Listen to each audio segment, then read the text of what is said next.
kuatkan hati. Negeri ini memanggilmu kawan. Belajar bergerak berbagi untuk negeri. Guru penggerak majukan pendidikan. Guru penggerak menghamba pada murid. Kreatif rancang pembelajaran. Hargai potensi, tingkatkan prestasi. Lahirkan profil pelajar Pancasila. Belajar bergerak berbagi untuk negeri. Kita menjalin kolaborasi. Belajar bergerak berbagi untuk negeri. Demi bakti pada Ibu Pertiwi.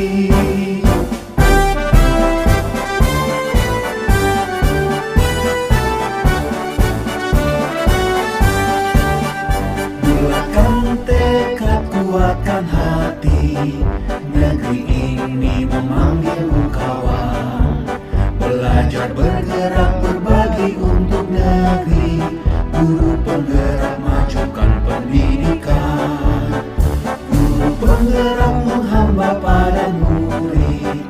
Kreatif rancang pembelajaran. Hargai potensi, tingkatkan prestasi. Lahirkan profil pelajar Pancasila. Belajar bergerak berbagi untuk negeri. Kita menjalin kolaborasi. Belajar bergerak berbagi untuk negeri. Demi bakti pada Ibu Pertiwi. Belajar bergerak berbagi untuk negeri. Kita menjalin kolaborasi. Belajar bergerak berbagi untuk negeri. Demi bakti pada Ibu Pertiwi. Demi bakti pada Ibu Pertiwi.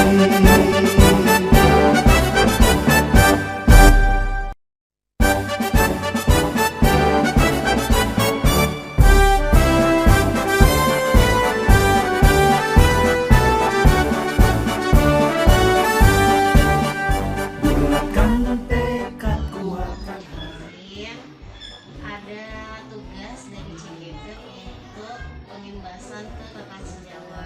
Jadi saya mohon waktu teman-teman untuk bisa presentasi lalu yang sudah saya angkut. Monggo terserah Ibu. Tugasnya sih sampai minggu ini ya. Kalau nggak besok atau di hari Jumat. Gitu.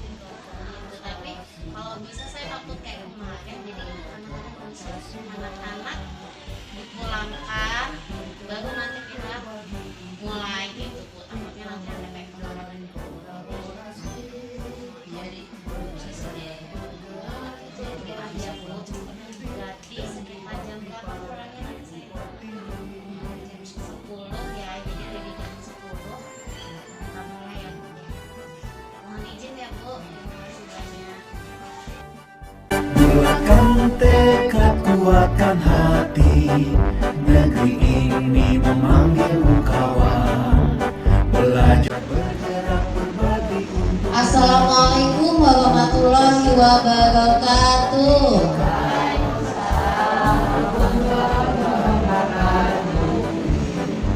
Yang terhormat Ibu Sri Anita SPD selaku Kepala SD Negeri 1 Gunung Sulak, dan yang saya hormati Bapak dan Ibu Dewan Guru SD Negeri 1 Gunung Sulak.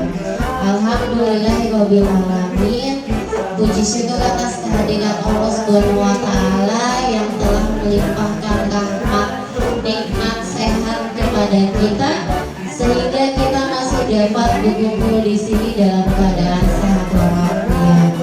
Shalawat beserta salam selalu kita sanjung agungkan kepada baginda Nabi Allah Muhammad sallallahu alaihi wasallam yang kita nantikan syafaatnya di dunia wal akhirah. Sebelumnya saya ucapkan terima kasih banyak kepada Bapak Ibu yang sudah mau meluangkan waktu di siang hari ini untuk mengikuti acara sharing bersama dalam penerapan aksi nyata saya di modul 1.4, yaitu modul tentang budaya positif. Sebelum saya lanjut ke materi, ada sedikit sambutan dari Ibu Kepala Sekolah kepada Ibu Sianita, dipersilakan.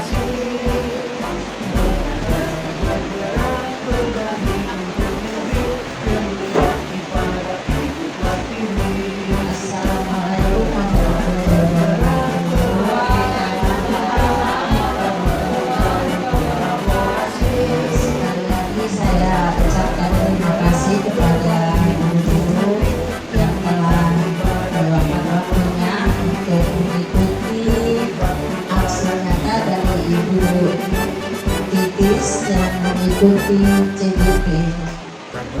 Ini kita berbagi ilmu dengan Bu Titis, bagaimana dia bisa menjadi CGP.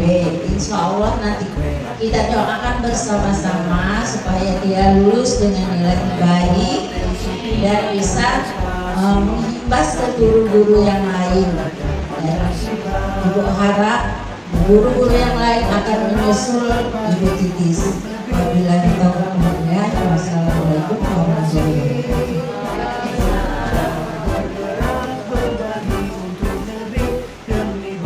wabarakatuh.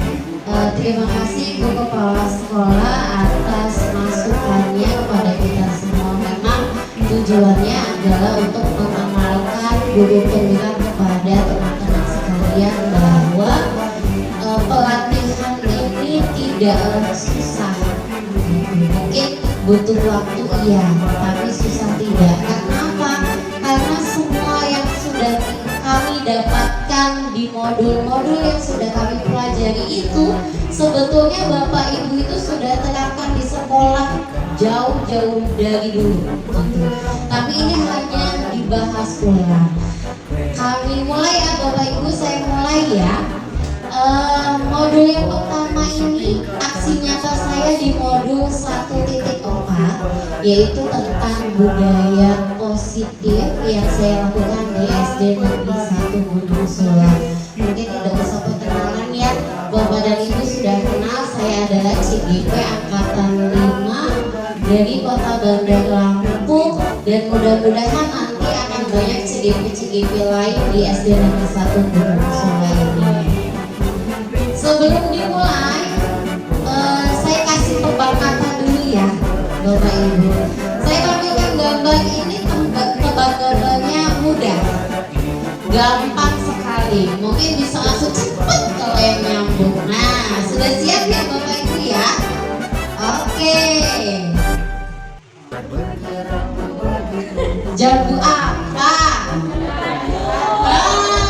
Jangan lupa di bawahnya ada bakunya Bapak Ibu. Ini adalah jamu batu. Hebat. Yang kedua, sekali lagi.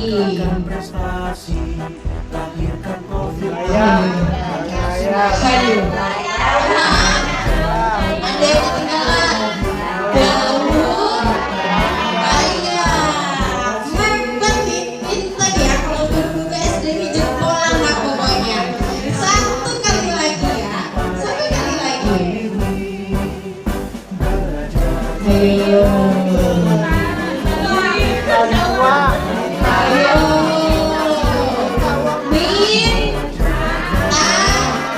Tua.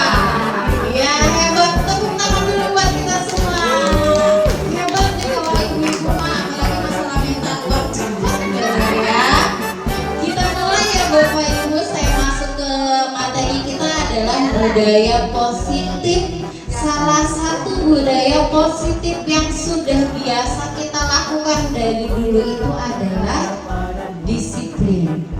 Selalu diterapkan di semua sekolah masalah disiplin ini. Disiplin dalam apapun, baik itu seragam, masuk dan pulang tepat waktu, itu kan bentuk disiplin ya Bapak dan Ibu. Itu selalu kita terapkan kepada anak-anak.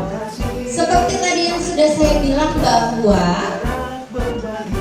ini bukan ilmu yang baru untuk Bapak Ibu. Saya ini ibaratnya seperti buaya berenang.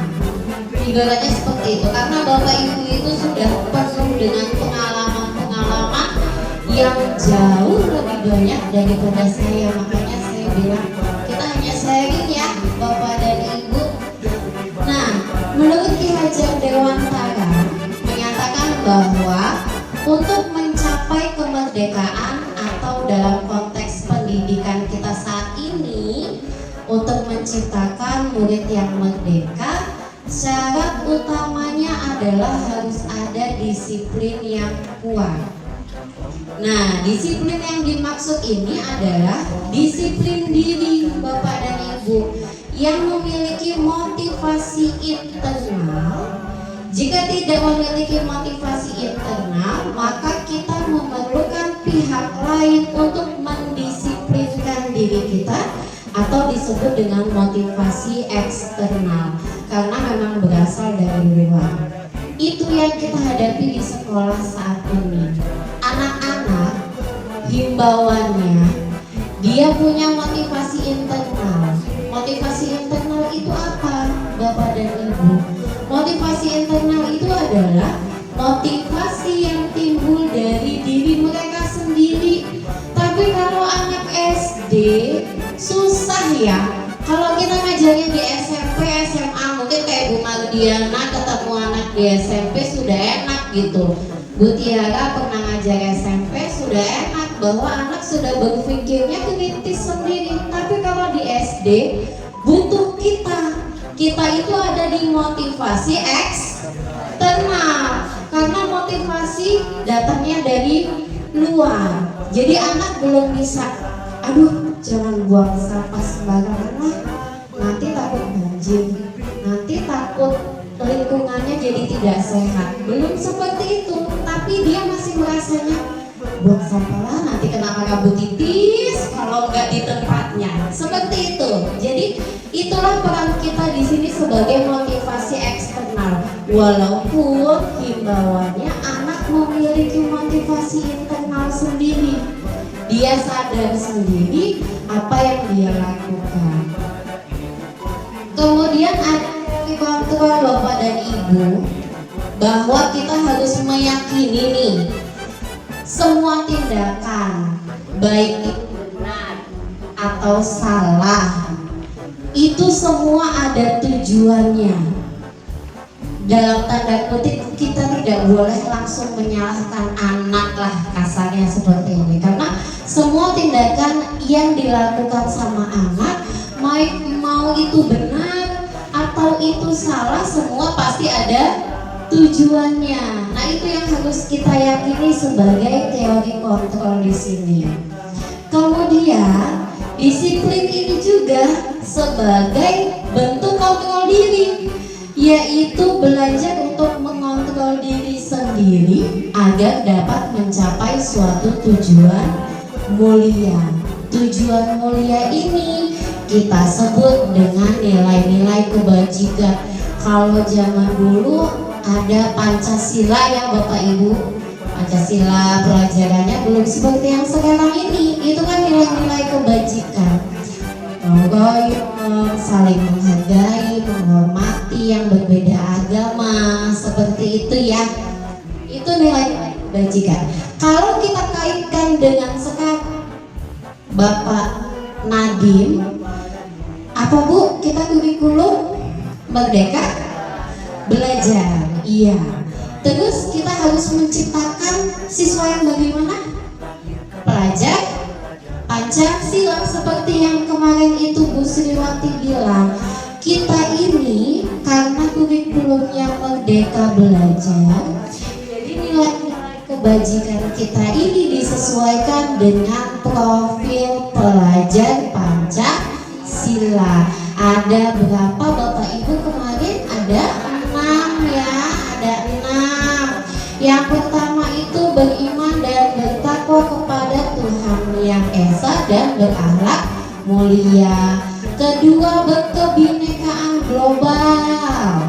3, gotong royong. Keempat, mandiri, kreatif dan bernalar kritis. Ini ada lagunya loh. Bu Asma sama Bu Mardiana udah ngajarin pasti ini. Kalau saya dengan Pak Fajri udah, kita lagunya ini Bu, lagunya saya mau tamasya berkeliling-keliling kota, tapi kita ganti dengan ini. Bisa ya, dicoba ya Bapak Ibu ya. Depannya kita kasih pelajaran Pancasila. Yuk, satu. Bu Asma dan Bu Magdiana suaranya yang lebih kencang karena sudah paham ini lagunya. 1, 2, 3. Belajar Pancasila, beriman dan bertakwa pada Tuhan Yang Esa dan berakhlak mulia, berkebinekaan global, gotong royong mandiri, kreatif dan bernalar. Nah itu kalau dengan anak-anak nanti ada gerakannya ya, kita dengan anak-anak. Nah seperti itu. Boleh Bapak dan Ibu yang belum melaksanakan kurikulum merdeka ikut belajar ini, paling tidak nanti kalau saya di kelas 4, di kelas 5 ada lagu ini. Bu Asma dan Bu Magdiana di kelas 1, di kelas 2 tetap ada lagu ini ya, untuk pembiasaan kita. Nah, dalam berdisiplin kita pasti punya peraturan kelas. Tapi ternyata Bapak dan Ibu bukan hanya peraturan kelas yang kita punya, tapi ada juga yang namanya keyakinan kelas. Dan ada satu lagi yang namanya kesepakatan kelas. Bedanya apa sih dari ketiga ini? Ini kan biasanya di sekolah sudah lah, kita sudah paham sekali dengan ketiga ini. Cuma perbedaannya apa? Kalau peraturan kelas, Bapak dan Ibu bisa lihat, segala sesuatu yang dibuat untuk mengatur bersifat konkret dan rinci. Tidak boleh membuang sampah sembarangan, masuk paling terlambat jam 7. Itu konkret, nyata. Biasanya dibuat oleh guru tanpa berkolaborasi dengan murid. Nah itu disebut dengan peraturan kelas. Sekarang contohnya, nah contoh-contohnya, datang tidak boleh terlambat, memakai seragam setiap hari, mengerjakan rumah, tidak boleh membuang sampah sembarangan. Yang kedua tadi ada apa ya? Peraturan kelas, terus keyakinan kelas. Keyakinan kelas itu beda dengan peraturan kelas. Kalau keyakinan kelas itu bersifatnya abstrak dan tidak selalu konkret, jadi tidak terlalu nyata, menghindari kalimat negatif dan menggunakan kalimat positif. Jadi tidak boleh ada kalimat tidak boleh membuang sampah, jangan memakai sepatu warna putih. Itu kan kalimat negatif. Kalau di keyakinan kelas kita tidak boleh untuk pakai kalimat yang berkonotasi negatif, menjadi landasan sikap siswa. Contohnya bagaimana? Contohnya nih, saya punya keyakinan kelas 5. Selalu bersikap positif, senantiasa menjadi diri terbaik, percaya dan menghormati orang lain serta barang miliknya, berkomitmen terhadap setiap tugas, senantiasa membantu. Tidak nyata ya Bapak Ibu ya. Ini kan tidak nyata dengan diri kita sendiri. Harus saling menghormati, harus menjadi yang terbaik, kemudian bersikap positif. Kita tidak boleh suuzon dengan teman kita. Nah itu dengan diri kita sendiri, itu disebut dengan keyakinan kelas. Kalau yang satu lagi ada kesepakatan kelas. Kesepakatan kelas ini segala sesuatu yang disepakati antara guru dan murid. Ini kolaborasi, dapat bersifat konkret atau abstrak. Nah ini yang disepakati. Yang penting Bapak Ibu guru sudah sepakat dengan muridnya. Hari Senin kita hafalannya surat ini, hari Selasa surat ini. Itu kesepakatan kalau memang sudah disepakati. Nah contohnya disiplin waktu, saling menghargai dan berkata sopan, berdoa sebelum memulai pelajaran, tidak membeda-bedakan teman dan saling membantu, segera mengirimkan tugas sesuai waktu yang diberikan. Hampir sama dengan keyakinan, bedanya ini disepakati oleh dua pihak, oleh guru dan oleh murid. Nah, kalau begitu saya mau main tebak-tebakan. Coba Bapak Ibu ya, Bapak Ibu tebak. Yang saya akan tampilkan kalimat ini peraturan kelaskah, keyakinan kelaskah, atau kesepakatan kelas? Oke, coba. Yang pertama, apa Bu? Ya, betul. Kesepakatan kelas karena disepakati oleh guru dan muridnya. Pemilihan ketua kelas lagi. Peraturan. Oke, lanjut. Apa tadi? Keyakinan diri dia sendiri. Oh, saya harus menghormati guru. Nah, itu keyakinan, bukan peraturan yang tertulis.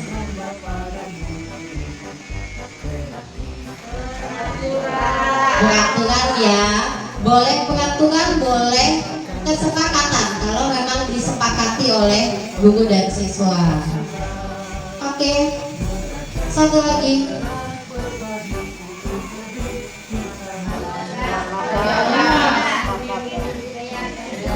Keyakinan bisa, kesepakatan juga bisa. Oke, good job Bapak Ibu, terima kasih.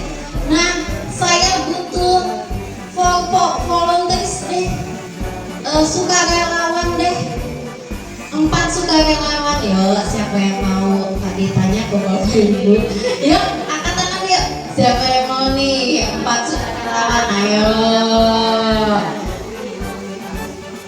Ayo. Bagus lagi nih ujung-ujung.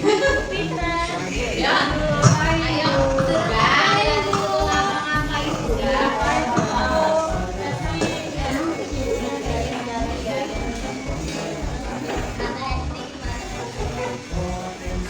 Disuruh main enggak bisa jawabnya.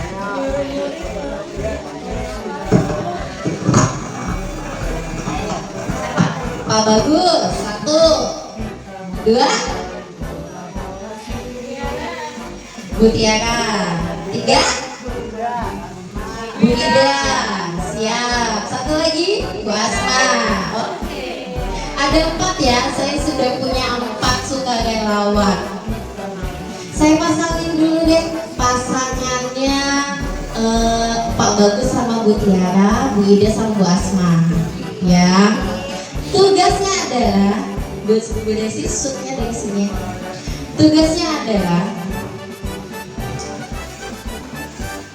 Pak Bagus punya sesuatu yang berharga di dalam genggaman tangan dia yang nggak bisa dibuka kalau memang Pak Bagus nggak mau ngebukanya. Tugas Bu Tiara adalah merayu Pak Bagus.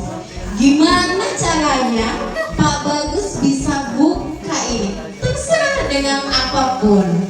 Gimana caranya? Benar kata Bu Siti, tinggal-tinggalin aja udah gitu kan. Gimana caranya Pak Bagus biar bisa buka ini? Coba deh, saya ke tempat Bu Tiara dulu ya. Sesuatunya itu apa ini? Ya, kita nggak tahu Pak Bagus yang punya. Pokoknya Bu Tiara ini minta kabarnya. Gimana caranya? Kalau di sini mau buka tangan. Ayo.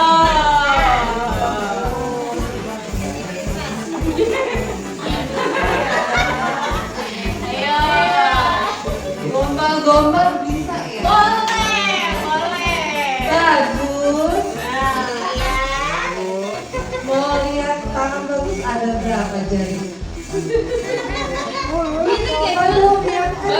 Genggamannya diajarkan. Aja. Mau lihat tanganmu tuh ada berapa jarinya? Coba dibuka. Coba buka, tutup.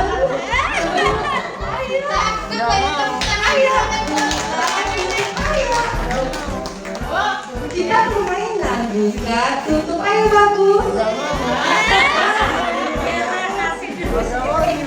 Kasih duit ya.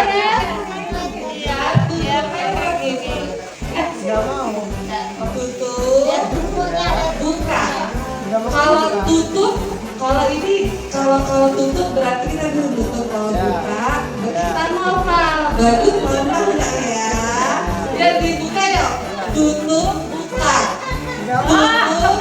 Oke, kasih tepuk tangan buat Mutiara. Ternyata Pak Bagus mau buka nggak? Nggak buka. Oke, terima kasih Bu Tiara. Sekarang gantian deh. Gantian sekarang kelompoknya Bu Ida sama Bu Asma. Nah, ini sahabat kental banget nih, coba nih caranya gimana. Sekarang Bu Ida yang punya sesuatu. Bu Asma, coba rayuan gombalnya mau diapain ini Bu Ida?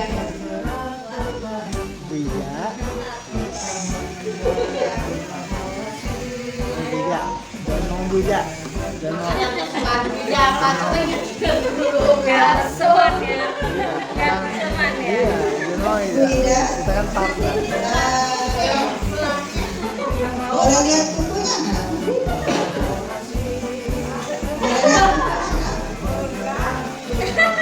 Coba lihat kukunya, panjang apa pendek ya? Yang kiri kan ada yang kiri. Yang kanan. Ini ada yang jempol. Nah, Ayo kita menyanyi. Ini namanya jadi apa? Ini namanya jadi apa? Ya kita bukan nyanyi. Harus dong. Yang lain buat kasih yang lain. Itu Udah mau makan apa hari ini? keluarnya merah-merah. Mau jajan apa hari ini?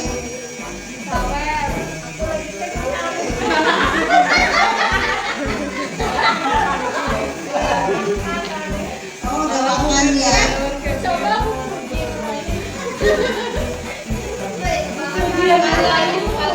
Kita mau kemana, Bu? Ibu apa? Mau uang 5.000? jabatan tangan Bu, jabatan. Jabatan tangan. Ya sudah. Saya mau minta maaf. Jadi ayo kita bersalaman. Karena uangnya nggak ada.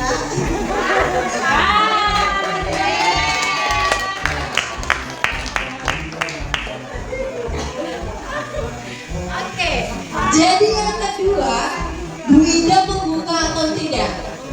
Membuka. Tadi Pak Bagus buka atau tidak? Pertanyaan saya, siapa yang memegang peranan paling kuat dalam membuka dan menutup? Ayo, yang merayu atau yang punya tangan? Yang punya tangan, betul sekali. Itu maksudnya adalah pemegang peranan kontrol adalah diri kita sendiri. Mau diiming-imingin apapun, kalau nggak mau dibuka nggak akan kebuka. Tapi kalau tadi karena kasihan, akhirnya jadi dibuka. Bukan karena paksaan, tapi karena iba, kasihan, capek gitu, ya udah dibuka aja. Jadi peranan kontrol itu adalah diri kita sendiri, Bapak dan Ibu. Ada 5 loh. Ada 5 posisi kontrol guru kita di sini.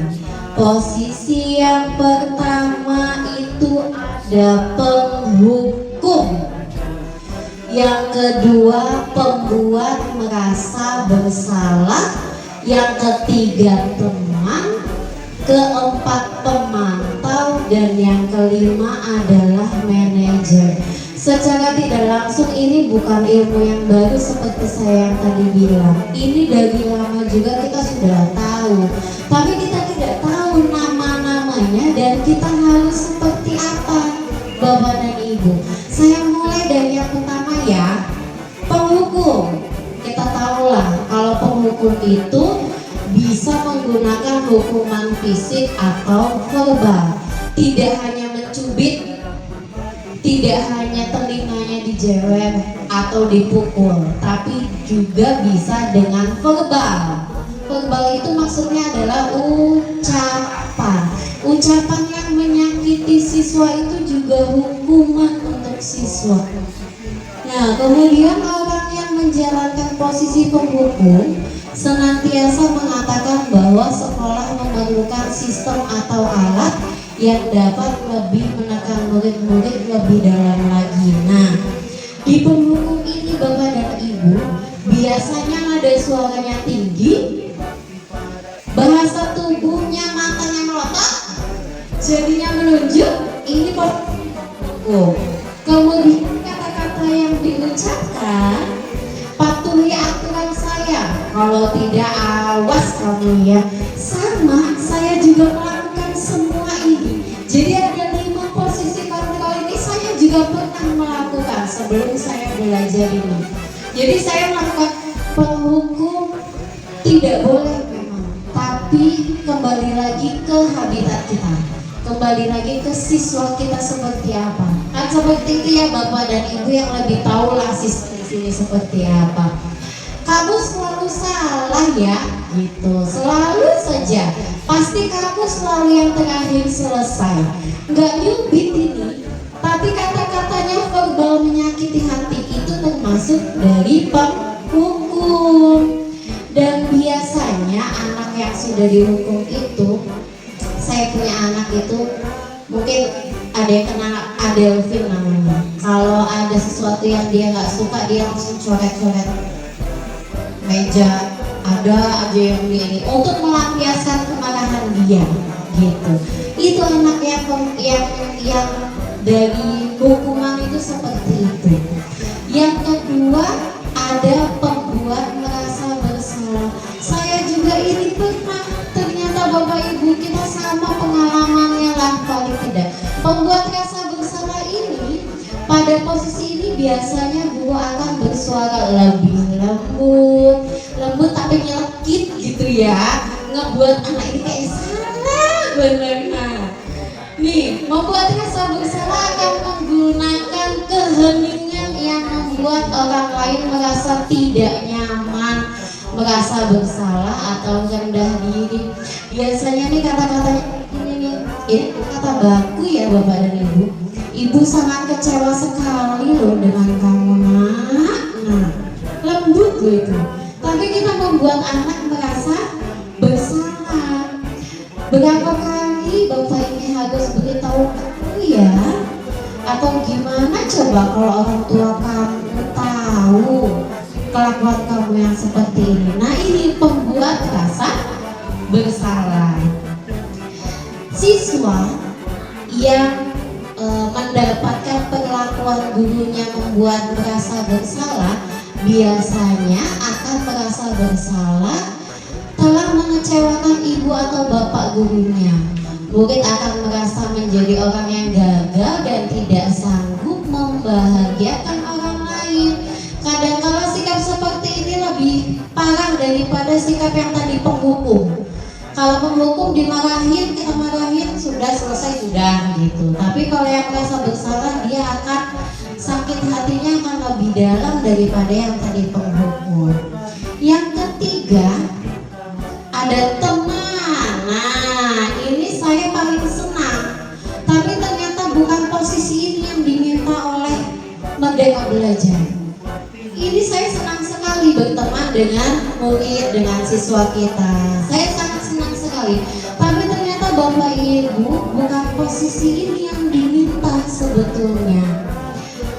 Pada posisi ini Guru itu tidak akan menyakiti murid, namun akan tetap berupaya mengontrol murid melalui persuasi. Posisi teman pada guru bisa negatif ataupun positif. Tahulah kalau kita berbahasa dengan teman seperti apa ya, dampaknya bisa negatif dan juga positif. Positifnya murid itu akan senang dan akrab dengan gurunya. Gurunya ngomong apa dia cepat. Guru ini cepat berangkatnya karena merasa posisinya adalah sebagai teman. Tapi negatifnya murid menjadi tergantung pada guru tersebut. Bila ada masalah dia merasa bisa mengandalkan guru tersebut untuk membantunya. Akibatnya dari posisi teman, Adi hanya akan berbuat sesuatu bila yang disuruh adalah gurunya. Iya, jadi yang nyuruh Bu Pita misalkan, karena sudah teman mau sama Bu Pita. Tapi kalau saya yang nyuruh belum tentu mau, seperti itu. Yang keempat ada pemantau. Ini di atasnya teman. Di atasnya teman ada pemantau. Biasanya pemantau itu kayak pengawas ya, kayak pengawas. Nada suaranya datar, bahasa tubuhnya juga formal. Nah, terus biasanya pemantau ini bilangnya gini, kamu tahu kan peraturannya apa? Kayak gitu ya. Apa yang telah kamu lakukan sih? Sanksi konsekuensinya apa? Tahu kan kamu kalau melanggar ini sanksinya apa? Nah, itu peran kita di posisi pemantau. Berarti mengawasi. Muridnya bagaimana? Murid akan tahu, Bapak Ibu, tahu konsekuensinya. Dia salah, dia tahu konsekuensinya apa, dia tahu harus bagaimana, tahu. Tapi guru pun tidak menunjukkan emosi ya kalau di pemantau, tapi belum tumbuh dari diri dia sendiri. Nah, posisi yang terakhir adalah manajer. Ini posisi paling tinggi Bapak Ibu. Posisi manajer ini posisi paling tinggi, di mana guru berbuat sesuatu bersama dengan murid. Ini kolaborasi antara guru dan murid. Mempersilahkan murid mempertanggungjawabkan perilakunya, mendukung murid agar dapat menemukan solusi atas permasalahannya sendiri. Di posisi manajer, murid diajak untuk menganalisis kebutuhan dirinya maupun kebutuhan orang lain. Di sini penekanannya bukan pada kemampuan membuat konsekuensi, namun dapat berkolaborasi dengan murid. Nah, ini nih manajer. Kalau ada yang salah, kita tanya dulu kenapa. Kamu tahu nggak konsekuensinya? Lewatin yang tadi itu, tahu nggak konsekuensi? Terus kamu harus bagaimana? Nah, itu posisi manajer. Nih, nada suaranya tulus, bahasa tubuhnya tidak kaku, kemudian mendekat ke murid. Kemudian yang dikatakan oleh posisi manajer itu, jika kamu memperbaiki ini, hal ini menunjukkan apa tentang dirimu? Terus apa rencana kamu untuk memperbaiki? Nah, itu jadi kita menanyakan ke murid, bukan kita yang ngasih jawaban, tapi kita gali dulu muridnya mau seperti apa. Nah, ada berapa posisi tadi ya Bapak Ibu? 5 ya. Yang pertama penghukum, yang kedua pembuat merasa bersalah, yang ketiga teman, yang keempat pemantau, dan yang kelima adalah manajer. Nah, kalau sudah begitu di posisi manajer ini, murid itu sudah mengetahui masalahnya apa, yang terjadi apa. Terus murid ini juga tahu tanggung jawab yang harus dilakukan dia itu apa. dia bertanggung jawab dengan perbuatannya sendiri tanpa ada paksaan dari gurunya. Nah, ini adalah posisi manajer paling tinggi ya Bapak Ibu, walaupun kadang susah. Yakinlah susah untuk jadi posisi manajer, apalagi di kehidupan kenyataan siswa yang berbeda-beda. Ya kalau dikata A dia langsung A gitu kan. Kadang anak-anak ini juga nggak mau kan seperti itu. Nah kalau gitu, kalau ada masalah nih Bapak Ibu, satu materi lagi, ada masalah, biasanya kita menyelesaikan masalah kan bertanya dulu ya kepada anak, nggak mungkin langsung kita menghukum ya Bapak dan Ibu, tanya dulu masalahnya apa. Nah ini nih, ada yang namanya segitiga restitusi. Segitiga restitusi itu ada menstabilkan identitas, validasi tindakan yang salah, dan menanyakan keyakinan. Menstabilkan identitas ini maksudnya gini, ketika ada yang salah di suatu kelas, berbuat salah, melanggar peraturannya, terus kita stabilkan dulu identitasnya. Udah nak, gak apa-apa, namanya manusia itu gak luput dari salah. Stabilkan dulu identitas dia, bahwa gak cuma dia yang salah, seperti itu. Yang kedua, validasi tindakan yang salah. Kita bertanya kepada anak-anak, kan setiap tindakan pasti ada tujuannya kan, pasti dia punya alasan kenapa dia bisa melanggar peraturan. Kita tanya dulu kenapa bisa melanggar peraturan. Ini namanya validasi tindakan yang salah. Dan yang ketiga adalah menanyakan keyakinan. Kan tadi kita sudah buat keyakinan kelas ya Bapak Ibu, tahu kan keyakinan kelas. Apa nih yang kita yakini di kelas ini? Kan harus saling menghormati, saling menghargai, tidak boleh membeda-bedakan teman gitu. Jadi dalam menyelesaikan masalah harus ada tiga ini.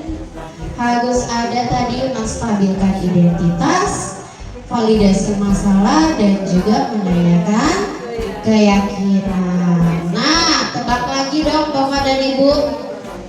Sekarang tebak-tebakannya. Kan tadi ada 5 nih. Penghukum, pembuat merasa bersalah, teman, pemantau, manajer. Berikut ini posisi yang mana? Siap Bapak Ibu? Oke, yang pertama.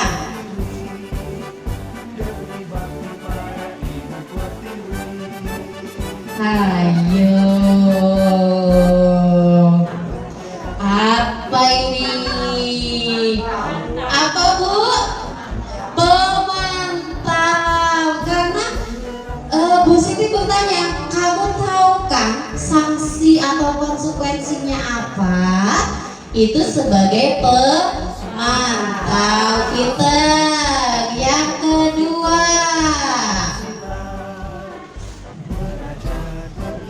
ayo, apa ini? Pasti selalu kamu yang selesai paling akhir ya. Apa? Ayo. Benar.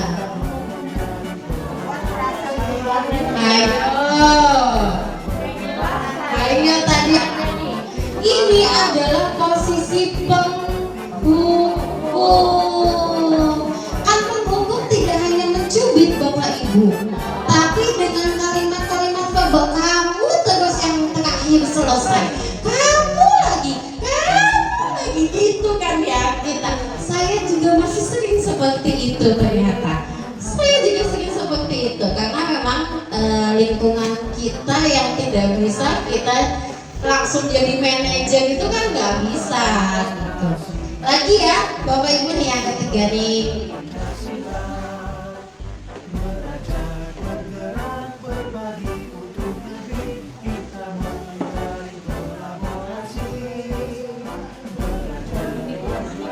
Ayo, apa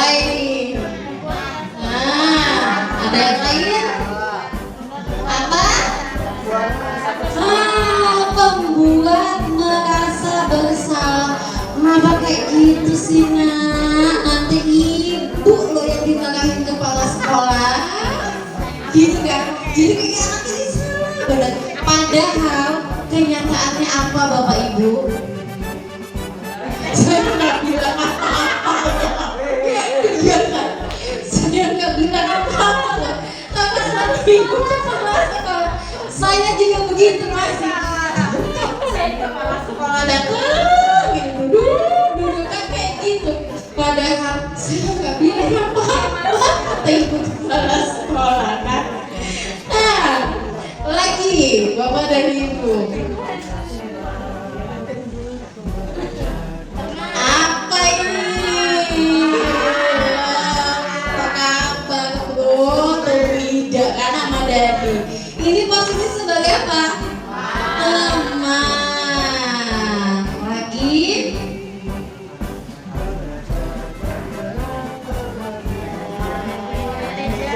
Manajer. Betul. Apa rencana kamu untuk memperbaiki? Kan kita yang nanya, biar dia menggali tanggung jawabnya sendiri dan tubuhnya mendekat. Bisa tebak aktris-aktrisnya hebat. Mau tepuk tangan dulu deh buat kita semua deh. Hebat ini. Oke Bapak dan Ibu, itu materi-materi yang sudah saya dapatkan dan sudah saya bagikan. Mudah-mudahan kita bisa belajar untuk menjadi posisi manajer. Tapi kalau bisa jangan jadi penghukum ya Bapak dan Ibu, untuk penghukum secara fisik apalagi. Kayaknya zaman sekarang udah gak ada lah. Kalau zaman saya dulu gak hafal tuh kalian tangannya cek aja pakai penggaris. Zaman saya dulu, sekarang mah kayak gak ada. Oke. Refleksi ya Bapak dan Ibu, karena sudah selesai, sudah saya tampilkan semua. Ada refleksi yang akan saya tanyakan kepada Bapak dan Ibu. Bagaimana perasaan Bapak Ibu setelah mengikuti kegiatan ini? Dan setelah mengikuti kegiatan sharing ini, apa harapan Bapak dan Ibu? Pak Bagus minta tolong dibagikan. Ditulis di sini ya Bapak dan Ibu, nanti kita tempel.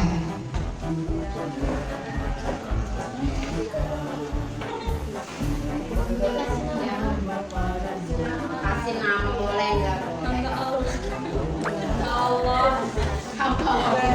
Boleh apa? Inisial aja ya. Pita. Tulisannya ketawa. Iya.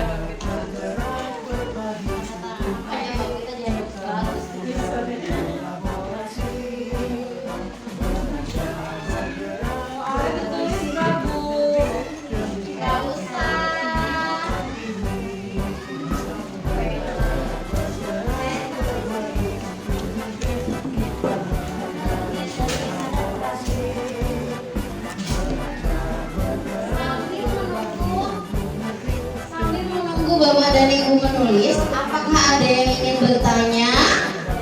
Silakan yang ingin bertanya. Bapak Ibu. Boleh ada dua nih langsung dapat nih. Coba dari Ibu Pita dulu deh. Apa Bu Pita? Oke, terima kasih atas kesempatannya. Luar biasa sekali Bu Titis, materinya sangat menginspirasi sekali, terutama mengenai karakteristik yang dijelaskan bahwa seorang guru harus tadi ya terakhir ya manajer ya katanya itu. Manajer adalah merupakan tingkat karakteristik guru yang paling tinggi ya Bu Titi. Nggak salah seperti itu. Oke, pertanyaannya, nobody's perfect ya Bu ya.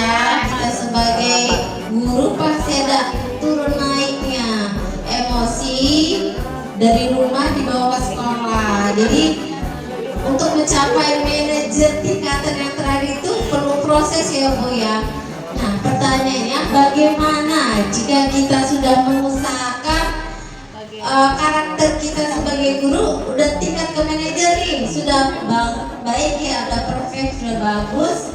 Tiba-tiba di suatu saat kita menjadi sifat yang tidak baik seperti yang tadi jelaskan, yaitu sebagai penghukum seperti itu. Bagaimana Bu kira-kira? Apakah itu etis atau kita sudah dibilang guru yang sudah baik atau tidak? Karena kita mempunyai dua sifat, manajer dan penghukum itu sendiri. Terima kasih. Oke, terima kasih. Kasih tepuk tangan dulu dong buat Bu Pita, hebat deh pertanyaannya.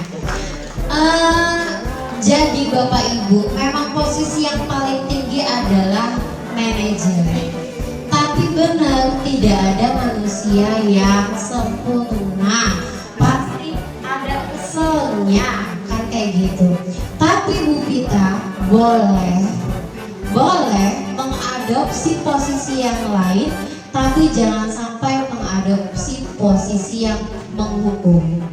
Jadi boleh pakaian teman, boleh pakaian memantau, tapi jangan sampai pakai yang menghukum dan membuat merasa bersalah gitu ya.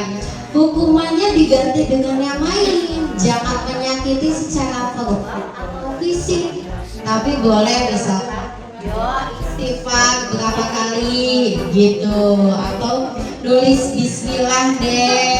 Hukumannya seperti itu supaya dia nggak mengulangi lagi, tapi jangan sampai mengeluarkan kata-kata yang menyakiti hati. Seperti itu ya Bu. Bu Tiara nih ada satu lagi, silakan Bu.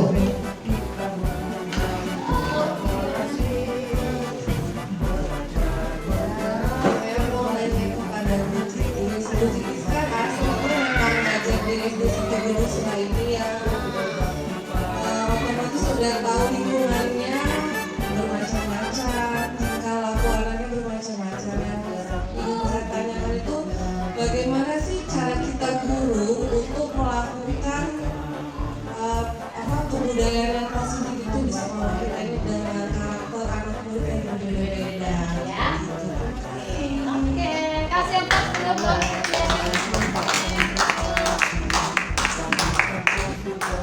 Iya, terima kasih ya Bu Tiara, pertanyaannya bagus. Gimana caranya membudayakan hal-hal positif di lingkungan sekolah yang kita tahu sendirilah berbeda-beda, yang manut ya ada, yang melawan ya ada, kan seperti itu. Nah, mulai dari diri dulu Bu Tiara, jadi mulai dari kita dulu, jangan pernah bosan untuk tetap berperilaku positif, karena anak itu mencontoh dari gurunya gitu. Jadi kalau kita bosan, ya udahlah nak, kamu mau apa terserah kamu, nggak mau ya sudah gitu. Anak tidak akan mau ikut. Tapi kalau kita tidak bosan terus budayakan hal yang kecil. Assalamualaikum ketika masuk dalam kelas, itu kan budaya positif ya Bapak Ibu, walaupun hal yang kecil. Kalau mau ngomong sama ibu-ibunya jangan dari luar, Bu, nah tapi masuk Bu gitu, itu kan budaya positif. Memang susah, kadang anak udah diomongin di hari Senin, ya Bu, besok di hari Selasa lupa Bu. Nah, itu apa Bu? Gimana ini Bu? Kan kayak gitu. Nah, ada yang seperti itu memang. Tapi jangan bosan lah Bapak dan Ibu. Tetap kita untuk membudayakan budaya yang positif di lingkungan sekolah ya Bapak Ibu. Siap ya? Oke, siap daftar CGP ya Bapak Ibu? Ya. Siap dong, nggak susah kayak ini. Oke, sudah selesai refleksinya. Boleh dibantu Pak Bagus ditempelkan di depan.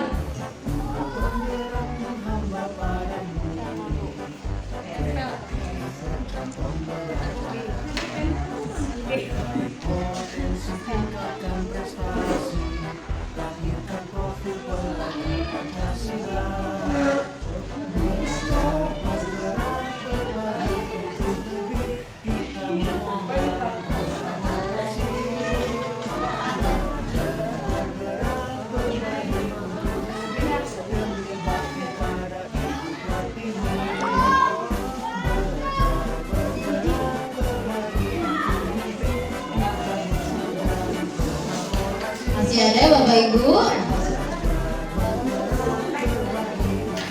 Bu Puji nyontek loh, cari contekan.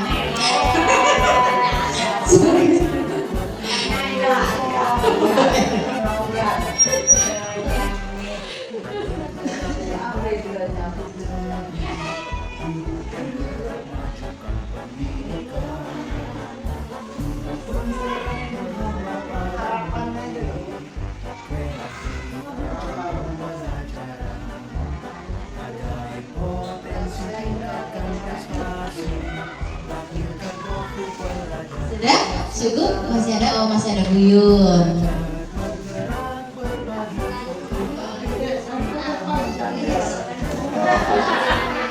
Desi buat cerita ini.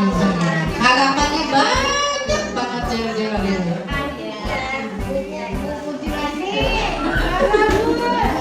Sudah?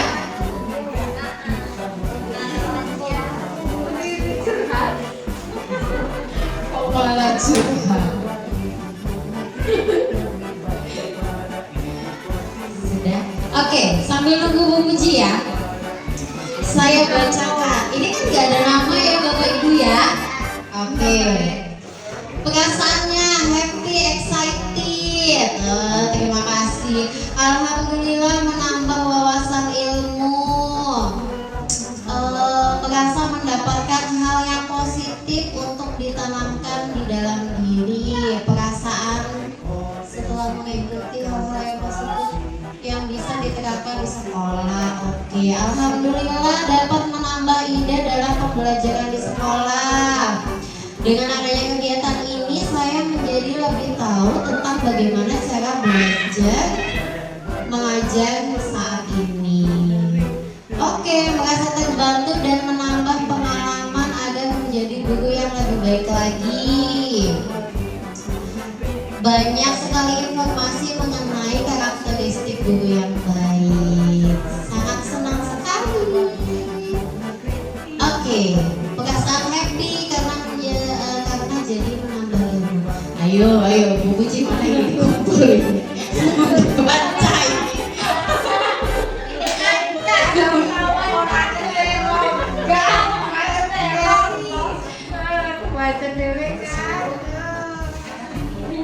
Oke.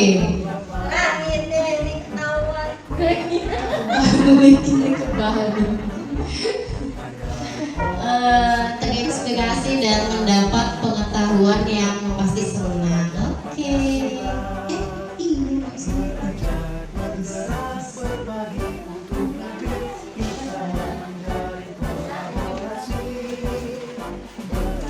Semoga menurut saya baik supaya menjadi tahu apa yang telah saya lakukan selama ini. Oke, sekarang harapannya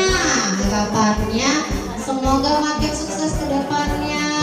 Amin. Harapan setelah mengikuti kegiatan, semoga semua guru dan murid membudayakan hal yang positif di sekolah. Budaya positif di lingkungan sekolah terus diterapkan. Untuk menambah ilmu dan pengetahuan terus diadakan kegiatan seperti ini. Yakin ini. Terus untuk yang akan datang menjadi lebih baik lagi. Harapannya semoga apa yang di-share hari ini bisa terrealisasikan di pembelajaran sehari-hari. Oke. Semoga kedepannya tahu yang baik dan salah dan dapat mengurangi rasa emosi diri.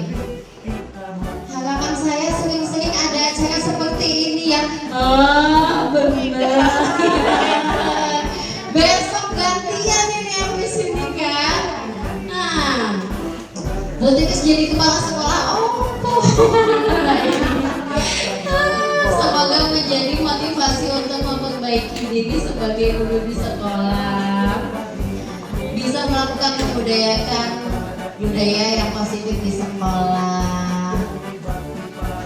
Oke, ini ya. Semoga membudayakan hal yang positif. Oke. Terima kasih Bapak dan Ibu untuk refleksinya hari ini. Terima kasih banyak untuk luang waktunya, kita kasih aplaus buat kita semua ya.